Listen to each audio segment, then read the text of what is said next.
Our reading for today has us in Deuteronomy chapter 14.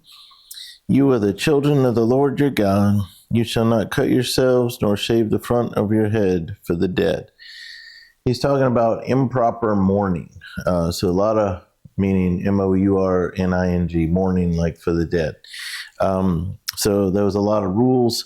Sometimes they would mix customs and traditions of people with what God wanted them to do. And so that's the context here, is he's given them some rules.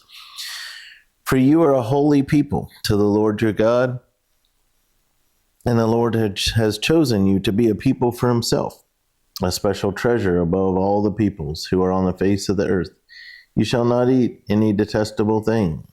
These are the animals which you may eat: the ox, the sheep, the goat, the deer, the gazelle, the roe deer, the wild goat, the mountain goat, the antelope, and the mountain sheep. And you may eat every animal with cloven hooves, having the hoof split into two parts, and that chews the cud among the animals.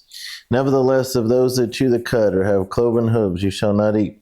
So this is odd for us to read now, but he's reviewing the definition of clean and unclean animals.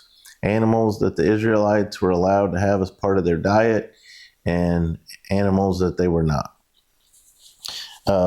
Nevertheless, of those that chew the cud or have cloven hooves, you shall not eat, such as these: the camel, the hare, and the rock hyrax. For they chew the cud, but do not have cloven hooves. They are unclean for you. Also the swine is unclean for you, because it has cloven hooves, yet does not chew the cud. You shall not eat their flesh, or touch their dead carcasses. These you may eat of all that are in the waters. You may eat all that have fins and scales, and whatever does not have fins and scales you shall not eat. It is unclean for you. All clean birds you may eat, but these you shall not eat: the eagle, the vulture, the buzzard, the red kite, the falcon, and the kite after their kinds, every raven after its kind, the ostrich, the short-eared owl, the seagull, and the hawk after their kinds, the little owl, the screech owl, the white owl, the jackdaw, the carrion vulture, and the fisher owl, the stork, the heron after its kind, and the hoopoe and the bat. Also every creeping thing that flies is unclean for you. They shall not be eaten. You may eat all clean birds. You shall not eat anything that dies of itself. You may give it to the alien who is within your gates, that he may eat it, or you may sell it to a foreigner, for you are a holy people to the Lord your God. You shall not boil a young goat in its mother's milk. You shall truly tithe all the increase of your grain that the field produces year by year. So as far as the clean and unclean, that was a thing for the Old Testament. And then in the book of Acts, in a vision to Peter, God makes clear that at that time he's doing away with the diet that were given in the Old Testament. Mainly because at this time it was so God's people would be holy and different. But in the New Testament, after Jesus came, died on the cross, ascended into heaven, and the gospel is spreading to the Gentiles. The Gentiles are everyone that's not a Jew.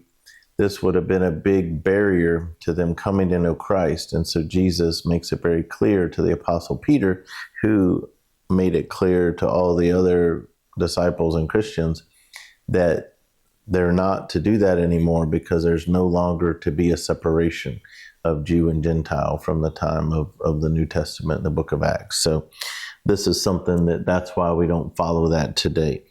Now, some Jews that don't recognize Jesus as the Messiah, the Christ, they might still follow some of that with the kosher and clean and unclean and all that.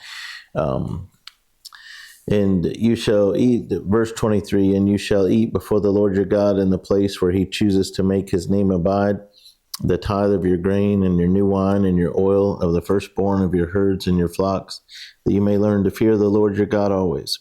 But if the journey is too long for you, so that you are not able to carry the tithe, or if the place where the Lord your God chooses to put his name is too far from you, when the Lord your God has blessed you, then you shall exchange it for money. Take the money in your hand and go to the place which the Lord your God chooses, and you shall spend that money for whatever your heart desires, for oxen or sheep, for wine or similar drink. For whatever your heart desires, you shall eat there before the Lord your God, and you shall rejoice, you and your household. You shall not forsake the Levite who is within your gates, for he has no part nor inheritance with you.